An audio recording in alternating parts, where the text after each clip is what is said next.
আল্লাহ জান্নাত বানায় রাখছে। আর এই ইসলাম লয়া জান্নাতে যাবে 63 বছর জিন্দেগি খায়া না খায়া, সাদা জামা লাল বানায়া কষ্ট করে গেছেন আপনার আমার নবীজি। নবী নিজের জন্য কিছুই করে নাই, নিজের জন্য কিছুই করে নাই, নিজের জন্য কিছুই করে নাই। যা করেছে কষ্ট, ব্যথা, দুঃখ সব আপনার আমার মতো উম্মতের জন্য।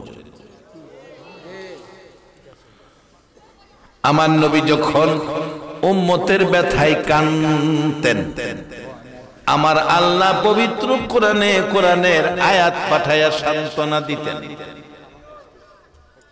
আমার নবী কান্দে, কত কান্দা। আম্মা জান আয়েশা সিদ্দিকা রাদিয়াল্লাহু তাআলা আনহা বলেন, পৃথিবীর মানুষেরা যেদিন আমার নবী আমার হুজরায় আসতেন, আমার হুজরায় এসে বিছানা করে দিলে নবী শুয়ে ঘুমিয়ে যেতেন। মাঝে মাঝে সময় দিলে, ক্লান্ত কম থাকলে, পরিশ্রম কম হলে নবী বসে বসে কথা বলতেন। বাসা বাড়িতে এসে বিবির সাথে স্বামী স্ত্রী দুইজন মিলে কথা বলবেন। এটাও ইসলামে আছে, এটার মধ্যেও নেকি আছে। কিন্তু এমন কথা স্ত্রী হইয়া স্বামীকে বলবেন না যে কথায় স্বামী কষ্ট পায়, ব্যথা পায়, এমন কথা বলবেন না। আর যারা স্বামী আছেন, আপনারাও ছোটখাটো স্ত্রীর অপরাধ, ছোটখাটো অপরাধগুলো ভুল করে ফেলেছে, আপনি ক্ষমার চোখে দেখবেন। আপনার আমলে ইসলাম বলছে জিহাদের নেকি দান করে দিবে। বাবা, আরেকটা জিহাদের নেকির পথ আছে। আমার নবী যুদ্ধে যাবে, জিহাদে যাবে, সাহাবায়ে কেরামদেরকে ডাকলেন, সবাই জড়ো হলেন, তোমরা বাড়ি থেকে প্রস্তুতি নিয়ে আসো। সবাই প্রস্তুতি নিয়ে আসতেছেন। আমার নবী রওনা হয়ে যাবেন, পিছন থেকে একজন সাহাবী দৌড়ায় আসতেছে। পিছন থেকে আসলে রাসূল বলেন, দৌড়ায় আসতেছে, সাহাবী অপেক্ষা করো। কাছে আসলে একেবারে হাঁপায়া গেলেন, ডাকতেছে, আমার নবী সাহাবী রে, সময় দিলাম, এত দেরি হলো কেন? আরো আগে আসতে পারতে, দেরি হলো কেন? সাহাবী জবাব দিচ্ছে, হুজুর, আমার সংসারে আমি আর আমার মা দুইজন ছাড়া কেউ নাই। হুজুর, আমার মা অসুস্থ, আমার মা বৃদ্ধ, আমার মা চিকিৎসায় ওষুধ খেতে হয়, ঘরে কেউ নাই।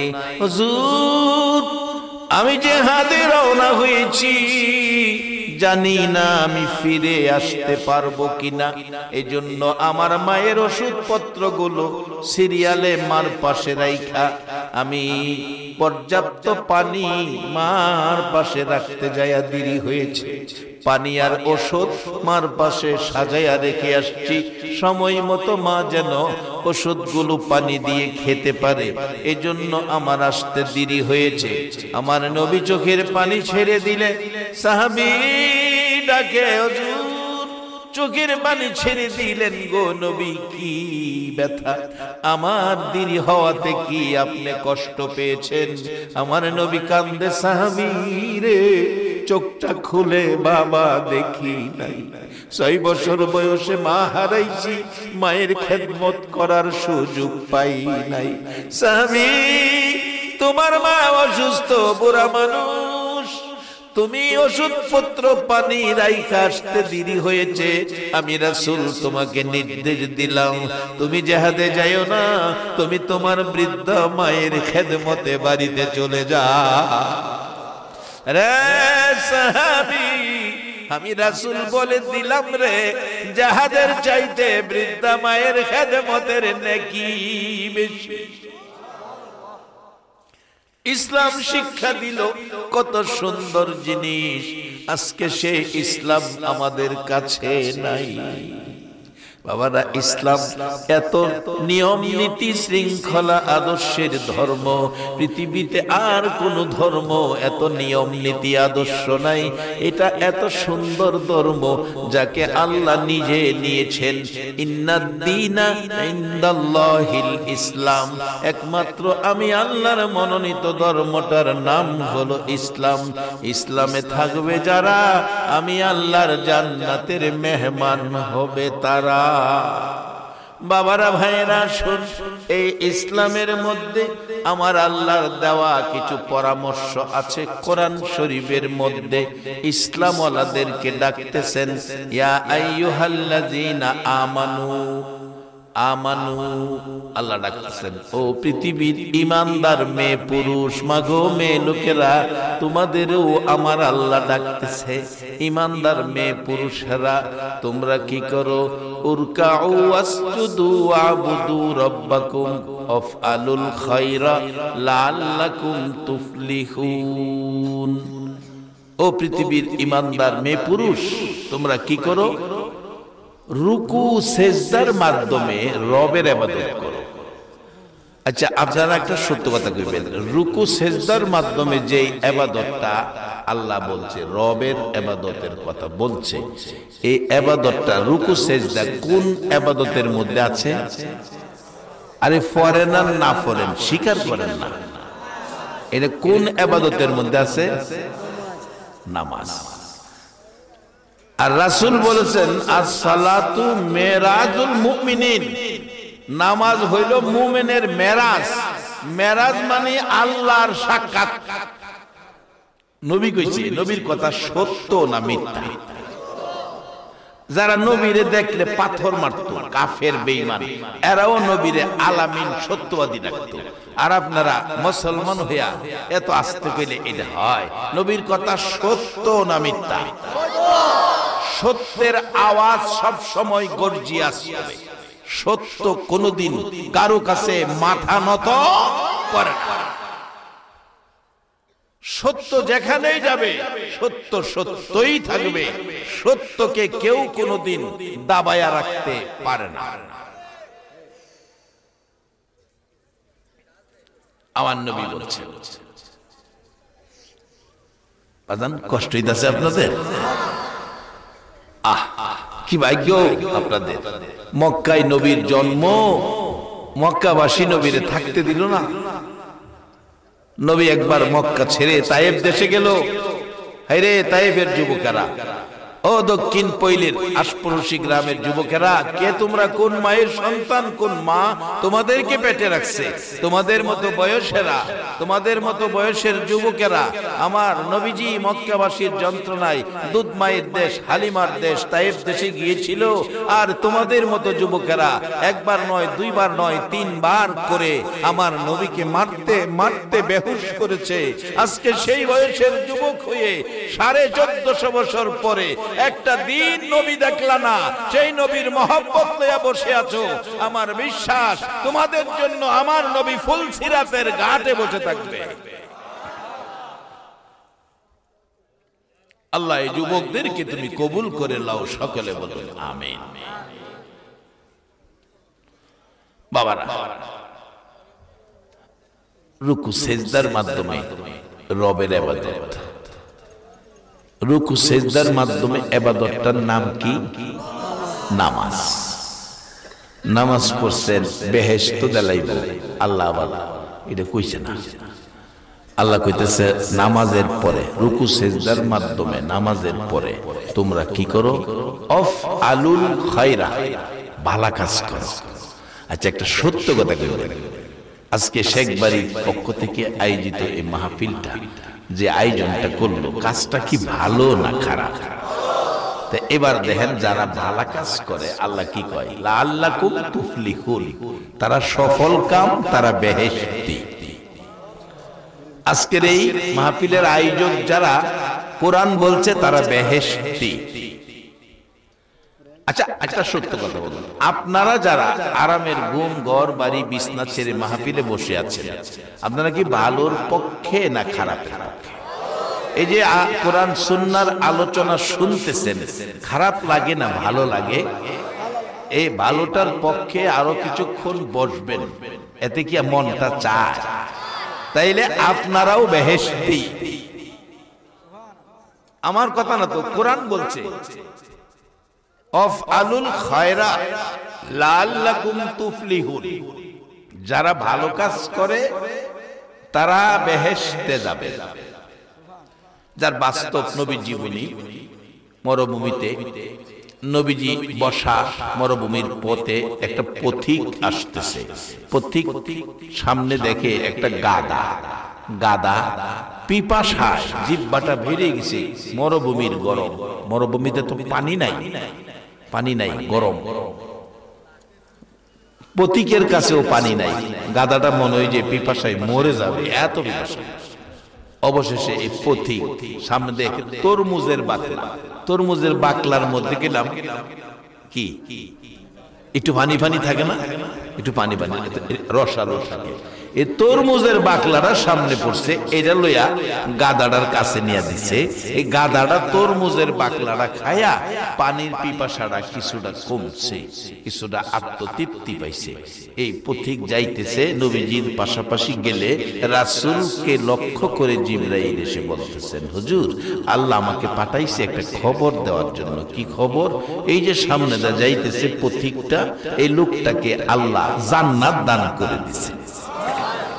রাসূল বলেন, বলো কি কেমনে কি করলো, জান্নাত কেমনে নিলে? হুজুর একটা পিপাসিত গাদাকে তরমুজের বাহলটা সামনে নিয়ে দিছে। এটাও কিছু না, তরমুজের বাহল, পানির পিপাসিত গাদা তরমুজের বাহলটা দূরের থেকে তার মুহের কাছে নিয়ে দিছে। এই কারণে আল্লাহ তারে জান্নাত দিলাইছে। আচ্ছা, আজকের প্যান্ডেলে যারা বসা আছেন, মেয়ে পুরুষ সহ আজকের সকল মানুষকে আল্লাহ যদি জান্নাত দেয়, আল্লাহর জান্নাতে কি জায়গা অসুবিধা হইব? আচ্ছা, আজকে আমরা যারা আছি মেয়ে পুরুষ সবাইরে মাফ কইরা দেওয়ার ক্ষমতা আমার আল্লাহর আসেনি। 18,000 মাখলুক, মাত্র একটা মায়া 18,000 মাখলুকরে দিছে, একটা মায়া। আর 99টা মায়া ওই আল্লাহর কাছে আছে। এরপরও একটা নাম রাখছে রহমান, একটা নাম রাখছে রহিম, একটা নাম রাখছে গাফফার, একটা নাম রাখছে গাফুর। এসব শুনি তো আমরা হই না বাজান। তারপরেও আমার নবী কান্দে। আল্লাহ বলেন, বন্ধু কেন কান্দো? রহমান নাম রাখছি তোমার উম্মতের জন্য, রহিম রাখছি তোমার উম্মতের জন্য, গাফার রাখছি তোমার উম্মতের জন্য, গাফুর রাখছি তোমার উম্মতের জন্য। আমার নবী কান্দে, মাবুদ গো, শুনেছি তোমার 100 ভাগ মায়া, একটা ভাগ মায়া তুমি 18,000 মাখলুকরে দিয়া দিছো, একটা ভাগ মায়া তোমার মধ্যে কম। এই কারণে হাসরের দিন আমার উম্মত জাহান্নামে যায়। আমার আল্লাহ বলেন, বন্ধু কেঁদো না গো বন্ধু, কেঁদো না বন্ধু, শোনো হাসরের জমিন যেদিন কায়েম হবে গো বন্ধু, মাখলুকের দয়া মায়ার কোনো প্রয়োজন হবে না, মাখলুকের কোনো মায়ার প্রয়োজন হবে না।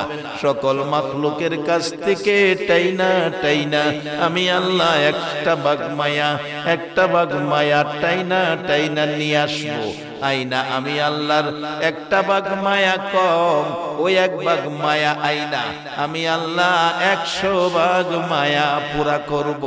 বন্ধু কেঁদো না, তোমার চোখের পানি আর আমার সহ্য হয় না।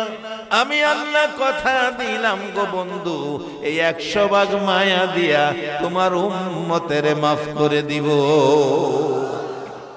আরে উম্মতের কান্ডার নবী রহমতের ভান্ডার, বলুন উম্মতের কান্ডার নবী। নবী বিনে রোজ হাসরে কে করিবে পার, নবী বিনে রোজ হাসরে কে করিবে পার। উম্মতের কান্ডার নবী রহমতের ভান্ডার, উম্মতের কান্ডার নবী। যাইয়া দেখো মদিনাতে কান্দে নবী রোজা পাকে, যাইয়া দেখো মদিনা কান্দে নবী রোজা পাকে। এ মাফ করিয়ে দেও গো খোদা উম্মত গুনাহগার, মাফ করি দেও গো খোদা উম্মত গুনাহগার উম্মতের কান্ডার নবী রহমতের ভান্ডার উম্মতের কান্ডার নবী নবী বিনে রোজ হাসরে কে করিবে পার নবী বিনে রোজ হাসরে কে করিবে পার উম্মতের কান্ডার নবী রহমতের ভান্ডার উম্মতের কান্ডার নবী এরে বাবারা ভাইরা শুধু নবীর কান্না শেষ নয় নিজের জন্য নবী কোনদিন কাঁদলেন না একটা বাড়ির প্রয়োজন গাড়ির প্রয়োজন জমির প্রয়োজন মার্কেটের প্রয়োজন একটা ফ্যাক্টরির প্রয়োজন কোনদিন নবী চেষ্টা করলেন না 63 বছর জিন্দেগীর কষ্ট নবীর উম্মতের মায়া আম্মা জান আয়েশা বলেছেন যেদিন আমার হুজরায় আসতেন মাঝে মাঝে কথা বলতাম প্রশ্ন করতাম আলোচনা করতাম বাজান বিবির সাথে বৈশা আলোচনা করবেন রাগারাগি করবেন না মহব্বতে আলোচনা করবেন ক্লান্ত যদি স্বামী থাকে বিছানা করে দিবেন মাগো মেয়ে লোকেরা ঘুমিয়ে যাবে স্বামীর ঘুমের ব্যাঘাত করবেন না রাসূল এসেছে ক্লান্ত বিছানা করে দিলে ঘুমিয়ে যেতেন মা আয়েশা বলেন কিছু সময় ঘুমাই আরে পৃথিবীর মানুষেরা আমি দেখি বসে বসে কান্দে প্রশ্ন করি নবী গো কান্দেন কেন গো নবী ও পৃথিবীর মানুষেরা যেদিন আমার হুজরাই নবী থাকতো এমন একটা রাত্র নাই রে যে রাত্রে নবী উম্মতের মায়ায় কাঁদে না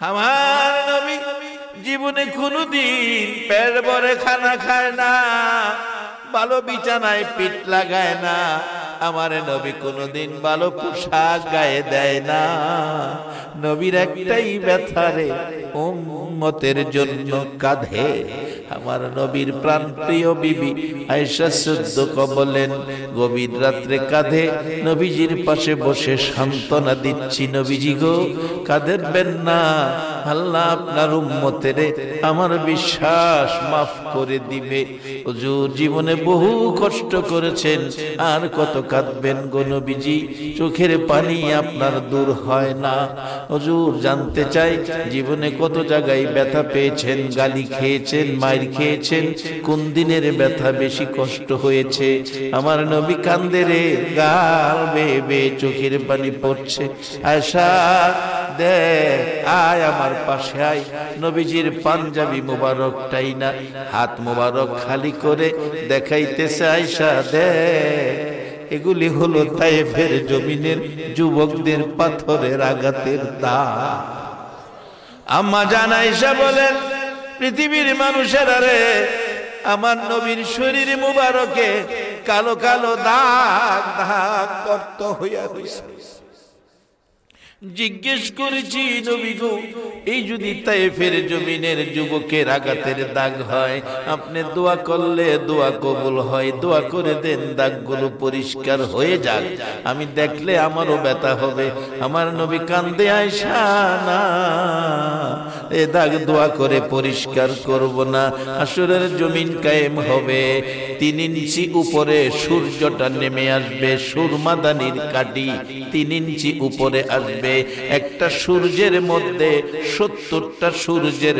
পাওয়ার থাকবে মাথার মগজ গলে যাবে জিহ্বা বেরিয়ে যাবে ওই দিন আমার উম্মতেরা নবী কই কইয়া চিৎকার মারবে আমি নবী শুনলে আমার কলিজা মানবে না সেদিন দৌড় দিয়ে আল্লাহর আরশের কিনারে যাব যাইয়া ডাক দিব প্রভু গো কত জায়গায় গালি খাইছি কত জায়গায় মাইর খাইছি দান দান মুবারক শহীদ করেছি 3 বার করে তায়েফের জমিনে বেহুশ হয়েছি মাবুদ চোখ খুলে বাবা দেখি নাই 6 বছরে মা হারাইছি সব ব্যথা বুকে লইয়া কষ্ট করেছি, কোনোদিন বিনিময় নেই নাই, কোনো বিনিময় চাই নাই। আজকের মাঠে এই তাইফের জমিনের মায়ের দাগ সহ সবগুলো ব্যথা তোমার দরবারে তুলে দিলাম, এর বিনিময়ে আমার উম্মতের মাফ করে দাও। সবগুলো ব্যথার বিনিময় আজকের ময়দানে চাইলাম গো মাবুদ, আমার উম্মতের মাফ করে দাও। বাবারা ভাইয়েরা, এই দরুদি নবী আমাদেরকে একটা সুন্দর পথ দেখাইয়া গেলেন। আসসালাতু মিরাজুল মুমিনিন। আর আল্লাহ কোরআনে বলছে রুকু সিজদার মাধ্যমে রবের ইবাদত, এরপরে জান্নাত দিব সে কথা বলে নাই। পরে বলছে আফআলুল খায়রা, ভালো কাজ করো তাহলে লাআল্লাকুম তুফলিহুন, তুমি জান্নাত পাইবা। কারণ নামাজ পড়ে যদি ভালো কাজ না করেন, অনেকে আছে নামাজ পড়ে ভালো কাজ করে না, নামাজ পড়ে 5 ওয়াক্ত, তারপরে আবার তাহাজ্জুদের নামাজও পড়ে, 7 বার হজ করেছে, এবার হজে যাইব, দোয়া চাইতেছে। একজনে কয় হুজুর দোয়া কইরেন না, তার হজ নামাজ কবুল হবে না। কি হয়েছে বাবা? হুজুর ছোট ভাই বোনাদের যা সম্পত্তি আছে সকল সম্পত্তি নিজের নামে লেখা লাইছে।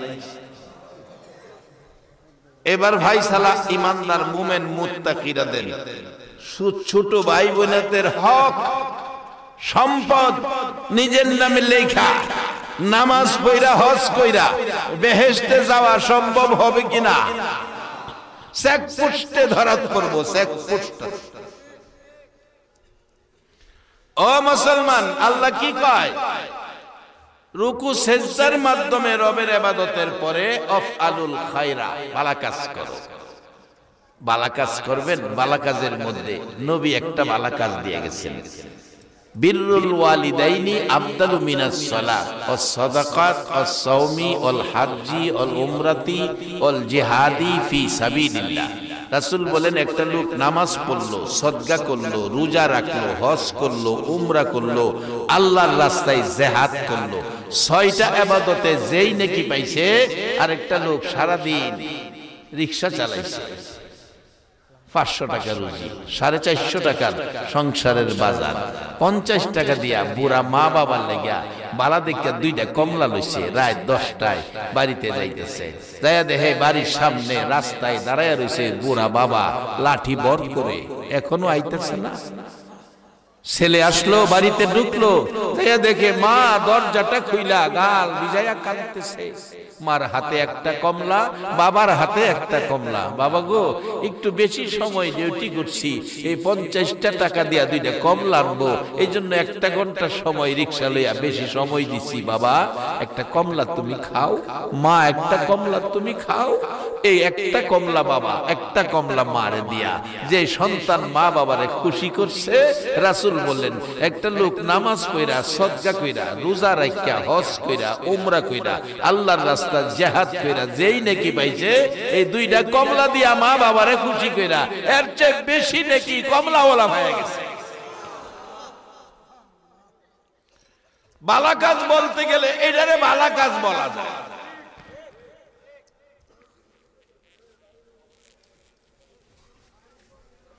বাজার নামাজ পড়বেন, ভালো কাজ কইরা, ভালো কাজ লইয়া নামাজ পড়েন। মাগো মেয়ে লোকেরা, আপনারাও ভালো কাজের সাথে নামাজ পড়েন, শ্বশুর শাশুড়ির খেদমত করেন। কারণ আজকে যদি আপনি শ্বশুর শাশুড়ির খেদমত না করেন, তা আপনিও কইলাম শাশুড়ি হইতাছেন।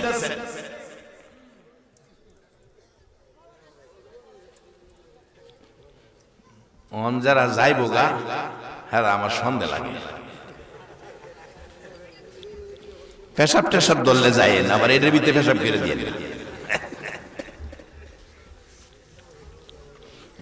এই দিন এক বেচারা দুঃখ করে কইতাছে, হুজুর এটা ঘটনা কি? আমার ফুলা স্কুল 7-এ পড়ে, ফুলারে জিগাইলাম বাবা তুমি উচ্চ শিক্ষায় শিক্ষিত হইয়া অফিসার হবে, চাকরি করবে, চাকরি কইরা বেতন পায়া বেতনটা কার কাছে দিবা? আমার বউর কাছে দেন। ঘুমায় গেছেন আপনারা? কথাটা কি শুনছেন? কি কইছে? কার কাছে দিব? বউয়ের কাছে। বাবাই আরে কইলি কি? হ্যাঁ কইলি কি? বাবা বেশি খারাপ কইছি না তো। ডাক্তারছে ফুলার মা এদিকে আসো। হ্যাঁ কি কইলো? কি কইছে? হ্যাঁ বলে চাকরি করে বেতন ভাইয়া বলে হ্যাঁ বউয়ের কাছে দিব। তাহলে আমরা কষ্ট করলাম কার লেগা? মা কো কিরে কইলি কি? কহ কইছি বউর কাছে দিবি। হ্যাঁ আর এটা কি কইলি? তো মা তোমরাই কইছো আমার আব্বা বেতন ভাইয়া বেতনের টাকা দিত, আব্বা তার মার কাছে দিছে না, তার বাপের কাছেও দিছে না। আমার আব্বা দেখছি আইনা তোমার কাছে দিছে, বউয়ের কাছে দিছে। তা আব্বা যদি তোমার কাছে দিলে দোষ না হয়, বাপ মার কাছে না দিয়া আমি বেতন ভাইয়া বেতনের টাকা বাপ মারে না দিয়া আমিও তো বউয়ের কাছেই দিব। বাপ মা হয়তো আমার শিয়াই দিছে। বাজার নিজে বালা কাজ করেন, বালা কিছু খাইবেন, আর নিজে বেজাল করলে কইলাম বেজাল নিজের কপালও আইব।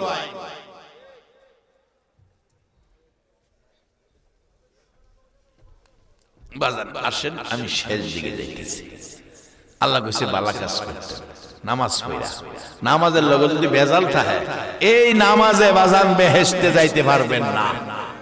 কোরআন বলছে আমিলাতুন নাসিবাতুন তাসলা নারান হামিয়া, বহু আমলকারী নামাজি জাহান্নামে যাবে। আল্লাহ কইছে এখন জাহান্নামের থেকে বাঁচবার জন্য শেষ পয়েন্টে আইছি, নামাজ পড়বেন, নামাজ পড়া ভালো কাজ করবেন। এক বেচারা নামাজ পড়া কি করে দেখেন, আমের সিজনে আম বেচে, কাঁঠালের সিজনে কাঁঠাল বেচে, লেচুর সিজনে লেচু বেচে, এরকম ফলের সিজনে সিজনে ফল বেচে। তা আমের সিজনে আম বেচে, আসরের নামাজটা পইরাইয়া দোকানে বইছে, মাথা টুপি মুখ দাড়ি নামাজি মানুষ বইছে। আরেক বেচারা দোকানটা খুলছে, পরেই বলছে নামাজি মানুষ যখন ভালো জিনিস কম দামে সঠিক দামে পাওয়া যাইব। চাচা আম কত কিরা? কয় কেজি নিবেন? 5 কেজি। কিনা দামে দিলাম, নামাজটা বইরা বাইরেছি 95 টাকা। আচ্ছা ঠিক আছে 5 কেজি দেন, কোনো কথা কইছে না, 5 কেজি লইছে বেড়া গেছে। আরেক বেচারা চাচা আম কত কেরা? কয় কেজি নিবেন? 10 কেজি। কয় কিনা দাম? নামাজটা বইরাইছি 90 টাকা করে। আরেক বেচারা আইছে, চাচা আম কত কেরা? কয় কেজি নিবেন? কয় বিয়ের বাজ্জামু তো বাড়াইয়া নিতে 20 কেজি নিব। কোথায় একবারে কিনা দাম রাখা নিব আমাদের কাছে 85 টাকা। 95ও কিনা দাম, কইরাইছে নামাজ, টুফিও মাথা। 90ও কিনা দাম, কইরাইছে নামাজ, টুফিও মাথা। 85ও কিনা দাম। ফাইসালা করেন আপনারা, এই নামাজির জন্য কি কাজটা ভালো হলো? এই কাজটা আমরা করুম আল্লাহ জানে না? 1450 বছর আগে কোরআনে কয়ে দিছে আফআলুল খায়রা, রুকু সেজদার মাধ্যমে রবের ইবাদতের পরে আফআলুল খায়রা, ভালো কাজ করো, তাইলে লাআল্লাকুম তুফলিহুন, তুমি বেহেশতে। বাজানা শুন, বেহেশতের দিকে যাচ্ছি।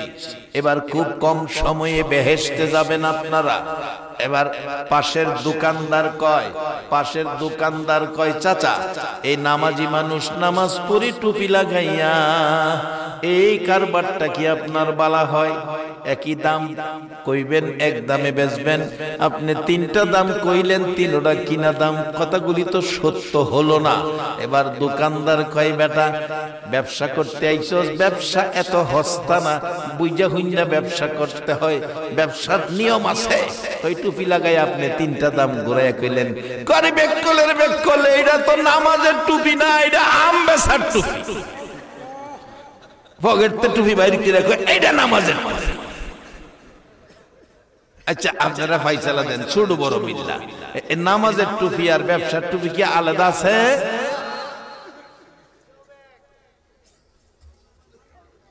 এইটা যে আমরা করুম আল্লাহ জানে, এর লাগি কইছে রুকু সেজদার মাধ্যমে রবের ইবাদতের পরে এটা কইরো না।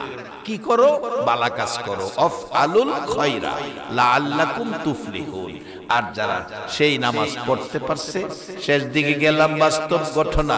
ও আল্লাহর ওলির দেশের মানুষেরা, বৃহত্তর সিলেটের মানুষ আপনারা, আমার দাদা হুজুর পীর, আমার দাদা পীরের জীবনীর মধ্যে পেয়েছি সিলেটের মাটিতে যখন উনি আসতেন, উনি এসে জুতা খুলে হাতে নিয়ে হাঁটতেন। ভক্তবৃন্দরা বলতেন, হুজুর জুতা খুলে হাঁটেন কেন, জুতা খুললেন কেন? আমার দাদা পীর বলতেন, রে আমার সঙ্গীরা, তোমরা কি জানো না এই মাটিতে শাহজালাল ঘুমিয়েছে? বাবারা ভাইয়েরা, আমার পীর দাদা পীর তার জীবনের মধ্যে পাইলাম সিলেটের জমিনে ঢুকলে জুতা পাই দিয়ে হাঁটতেন না। আপনারা তো সেই বৃহত্তর সিলেটের মানুষ। বাবারা ভাইয়েরা, আসুন, সিলেট আল্লাহর ওলির দেশ। এক আল্লাহর ওলি পাহাড়ি পথ দিয়ে চলছে, নামাজের সময় আসরের নামাজের সময় সাথে একজন খাদেম জামাতে নামাজের অভ্যাস, জামাতে নামাজ পড়লে 3 জন মিনিমাম দরকার। দেখতেছে কোনো মানুষ পাওয়া যায় কিনা। উপর থেকে, পাহাড়ের উপর থেকে একজন কাঠুরিয়া লাকড়ি কাইটা নিচে নামছে। জিজ্ঞেস করলেন, বাবা তুমি কি নামাজ পড়ো? জি হুজুর। বোঝাটা নামাইলেন, উজু করে আসো, তা হয় তাইমুম করে আসো। ওই কাঠুরিয়া বলছেন, চাচা হুজুর আমার উজু আছে, আমার উজু আছে।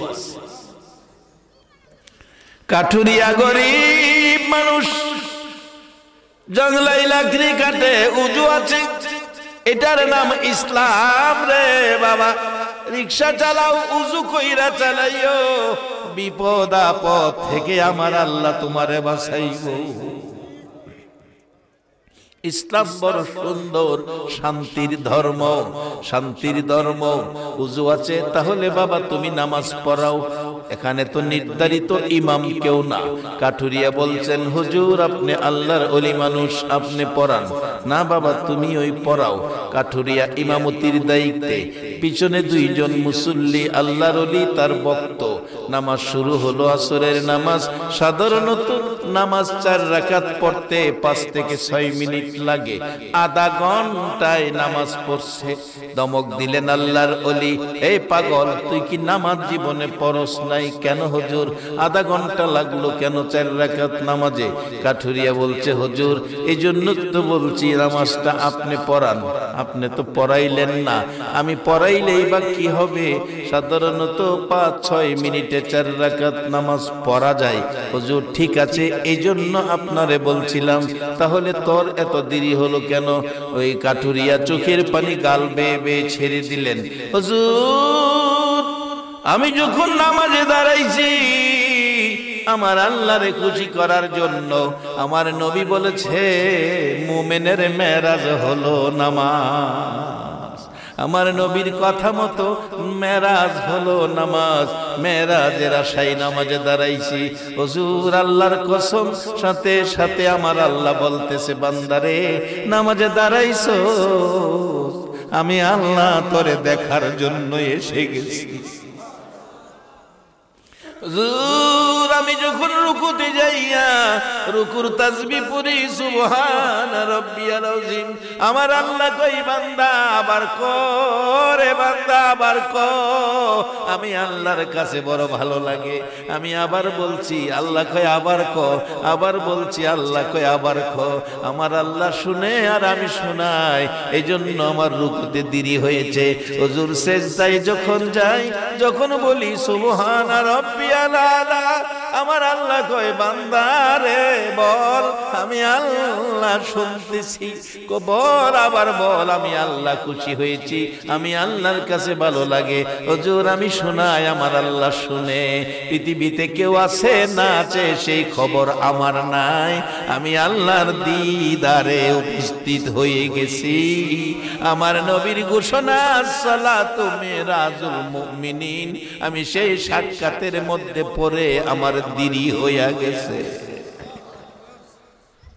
আজকে সেই নামাজি আমাদের হতে হবে। এই নামাজ শিখাইয়া নবী মদিনায় শুইয়া রইছে। রে বাবারা ভাইরা, কারা আজকের মাহফিলের আয়োজন করেছো, কারা মাহফিলে বসে আছো, আমি জানতে চাই মদিনা থেকে আমার নবী সবাইরে দেখার ক্ষমতা আছে কিনা? আছে আছে এই বিশ্বাস আপনাদের হয় যে বাস্তব বিজ্ঞানে সব বুঝাইয়া দিছে? অনেকের হাতে মোবাইল আছে, মোবাইল এটা ভিডিও কল চালু করলে বাংলাদেশ থেকে সৌদি আরব একজনে আরেকজনে দেখেনি। মোবাইলটা তো মানুষে বানাইছে, কি করে মানুষে বানাইছে মোবাইল, এটা বলে 4G।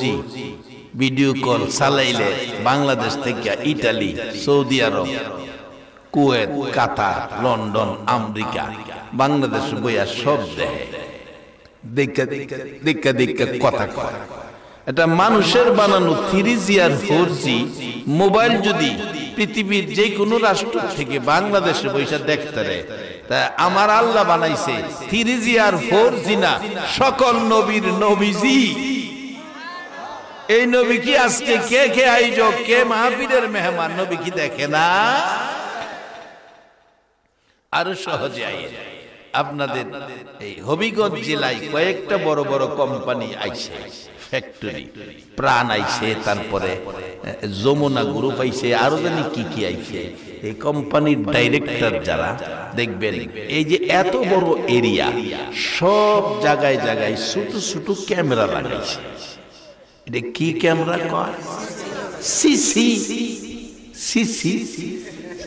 সিসি লাগাইয়া মালিক, ডাইরেক্টর মালিক যিনি, ইনি ছোট্ট একটা রুমের মধ্যে ছোট্ট একটা পর্দা, এই পর্দাটার সামনে রেখিয়া চেয়ারও বই রয়েছে। এই বৈশা থেকে ঘরের ভিতরে ছোট্ট রুমে এই 500 একর জমির ফ্যাক্টরি সিসি ক্যামেরার সাহায্যে এই ছোট্ট রুমে বৈশা কে কি করতেছে না করতেছে, মালিক এখানে বৈশা সব দেখতেছে কিনা। ছোট্ট সিসি ক্যামেরার সাহায্যে এক রুমে বৈশা সারা ফ্যাক্টরি দেখে। আল্লাহ আমার নবী মদিনায় শুয়া আমি আল্লাহ এমন সিস্টেম করে দিয়েছি, সারা পৃথিবী কি হইতেছে আমার নবী সব দেখতেছে।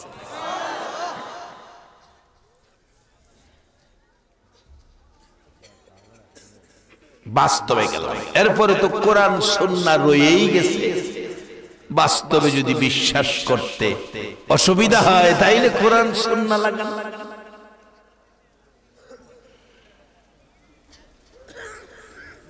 সেই নবীর উম্মত হতে পেরে আপনারা খুশি না বেলা? আরেকটা সত্য কথা, আপনারা বেহেশতি হবেন। এই কাজটা যারা করছেন, আজকে যারা বসে আছেন, এটা কি ভালো না খারাপ? তাইলে আল্লাহ বলছে আফআলুল খায়রা লাআল্লাকুম তুফলিহুন। যারা ভালো কাজ করবে, ভালো কাজের পক্ষে থাকবে, তারা বেহেশতে যাবে। এই কোরআনের ইঙ্গিতে লক্ষণে বোঝা যায় আপনারা বেহেশতি হয়ে গেছেন।